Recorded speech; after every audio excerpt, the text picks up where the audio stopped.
Hello, in front of me I've got Motorola Moto E7i Power. In this video we'll check if this phone has screen recording.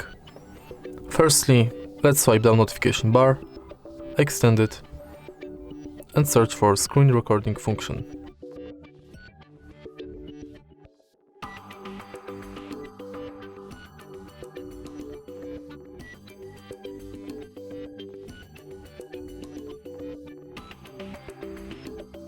If it's not there, let's go to settings.